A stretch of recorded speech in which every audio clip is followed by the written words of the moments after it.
आज हम दैनिक जीवन में विज्ञान पाठ का अध्ययन करेंगे।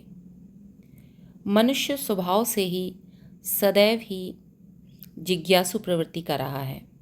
उसे हमेशा अपने आसपास की दुनिया में घटने वाले प्रत्येक घटनाक्रम में कब, कहाँ, कैसे और क्यों जैसे प्रश्नों के उत्तर ढूंढने की उत्सुकता होती है। वास्तव में विज्ञान की शुरुआत इसी उत्सुकता से होती है। कहने का अर्थ ये है कि मनुष्य जब भी अपने आसपास कोई भी घटना होते हुए देखता है तो उसके मन में कब, कहाँ, कैसे और क्यों जैसे प्रश्न उठते हैं। यानी वो ये जानना चाहता है कि ये घटनाएं क्यों हो रही हैं और किस वजह से हो रही हैं। आइए एक जिज्ञासु बालिका सीमा द्वारा उठाए गए प्रश्नों एवं जिज्ञासाओं द्वारा इसे समझने का प्रयास करें। सीमा कभी अपनी माँ से पूछती, किसी भी चीज़ को ऊपर फेंकने या ऊपर से छोड़ने के बाद ज़मीन पर क्यों गिर जाती है? प्रेशर कुकर में खाना जल्दी कैसे बन जाता है? दूध से दही कैसे बन जाता है? फ्रिज में सामान ठंडा कैसे रहता है? चिड़िया कैसे उड़ती है?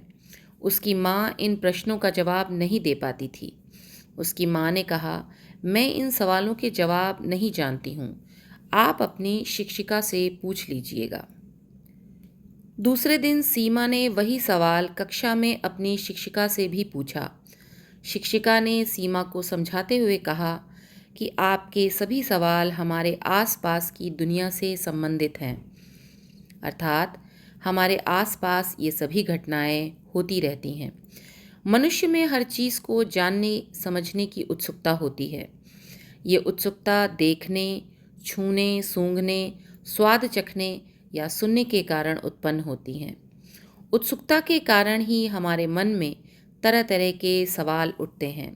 विज्ञान इन सवालों का उत्तर देने की कोशिश करता है।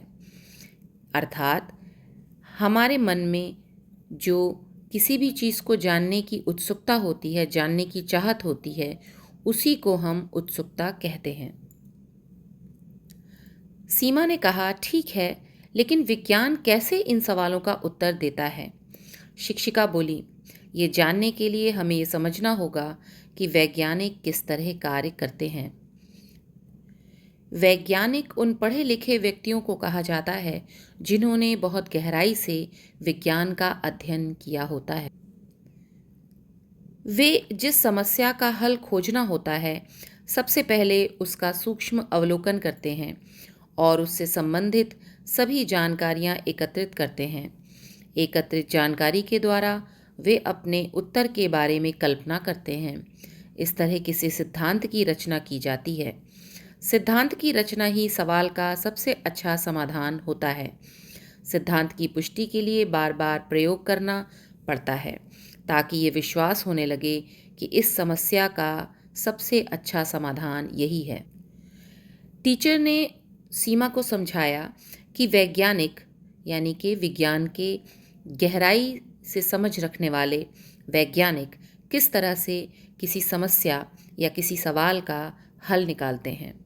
सबसे पहले वो उस समस्या के बारे में सूक्ष्म अवलोकन करते हैं। मतलब वो उसके बारे में छोटी से छोटी जानकारी इकट्ठा करते हैं और उन सभी जानकारियों को एकत्रित करते हैं। एकत्रित यानी इकट्ठा करते हैं। एकत्रित जानकारी के द्वारा वे उत्तर के बारे में कल्पना करते हैं, यानी वो जो जानकारी उनको प्राप्त होती है उसके आधार पर सोचते हैं कि इसका ये उत्तर हो सकता है। इसके बाद वो उन्हीं उत्तरों के आधार पर, अपनी सोच के आधार पर, अपनी कल्पना के आधार पर एक सिद्धांत की रचना करते हैं और यही सिद्धांत समस्या का समाधान होता है। और इसी समाधान के आधार पर हमारे आसपास की चीज़ों को, जो हमारे इस्तेमाल की होती हैं, उपयोग की होती हैं, बनाया जाता है। लेकिन ये सिद्धांत कितना सही है, इसको जानने के लिए वैज्ञानिक बार बार प्रयोग भी करते हैं ताकि इस पर पूरी तरीके से विश्वास किया जा सके। शिक्षिका ने बताया, जैसे सीमा का सवाल है कि वस्तुएं हमेशा ज़मीन पर ही क्यों गिरती हैं। आप रोज़ देखते हैं कि अगर आप कोई भी चीज़ हवा में उछालें या फेंकें तो वो ज़मीन पर गिर जाती है। क्या ऐसा हर जगह और हर वस्तु के साथ होता है? ये जानने के लिए आपको कई तरह की वस्तुओं के साथ विभिन्न स्थानों पर प्रयोग करना पड़ेगा। अगर आप ऐसा करें तो पाएंगे कि हर तरह की वस्तु, फूल, पत्थर, सिक्के, कपड़े आदि, चाहे जहां से गिराएं, वापस ज़मीन पर ही गिरते हैं। इसे देखकर महान वैज्ञानिक सर आइजैक न्यूटन ने ये निष्कर्ष निकाला कि पृथ्वी हर वस्तु को एक बल लगाकर अपनी तरफ खींचती है, जिसकी वजह से पृथ्वी पर वस्तु गिरती है। इस बल को गुरुत्वाकर्षण बल कहते हैं। सर आइजैक न्यूटन एक विदेशी वैज्ञानिक थे जिन्होंने हर वस्तु को पृथ्वी की ओर गिरते हुए देखकर इसके बारे में गहराई से सोचा और सूक्ष्म अध्ययन करके ये पता लगाया कि पृथ्वी पर हर वस्तु के गिरने का कारण है पृथ्वी में एक बल का होना, जिसे हम गुरुत्वाकर्षण बल के नाम से जानते हैं। इसको इंग्लिश में ग्रेविटेशनल फोर्स भी कहते हैं। सीमा अपने प्रश्न का इतना सरल उत्तर पाकर उत्साहित हो गई। शिक्षिका सीमा के उत्साह को देखकर बोली कि ज़्यादातर उत्तर सरल ही होते हैं, लेकिन उनके उत्तर या सिद्धांत पाना अक्सर जटिल होता है, कठिन होता है। वैज्ञानिक किसी भी समस्या, जिज्ञासा का समाधान प्राप्त करने के लिए वैज्ञानिक विधि के विभिन्न चरणों के द्वारा निष्कर्ष निकालते हैं और उससे समाज को लाभान्वित करते हैं। वैज्ञानिक विधि के विभिन्न चरण हैं। पहला चरण है जिज्ञासा, यानी प्रश्न करना। किसी भी घटना को देखकर जब व्यक्ति के मन में कोई जिज्ञासा पैदा होती है तो वो एक प्रश्न के रूप में होती है। परिकल्पना, उसके बाद वो उसके बारे में अपने मन में एक सोच बनाता है जिसको हम परिकल्पना कहते हैं। इसके बाद वैज्ञानिक उस परिकल्पना के आधार पर परीक्षण करते हैं, टेस्ट करते हैं कि क्या जो हम सोच रहे हैं वो सही है, क्या हमारी परिकल्पना सही है।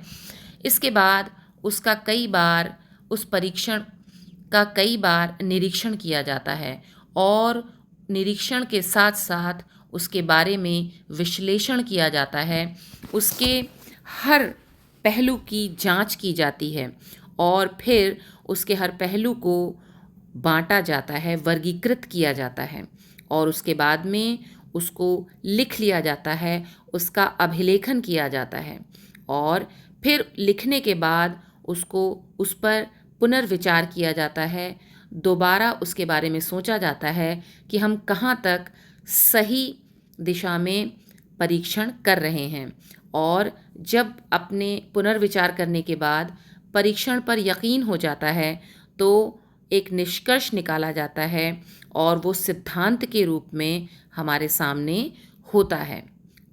इसके बाद किसी नई समस्या पर नए प्रयोग किए जाते हैं।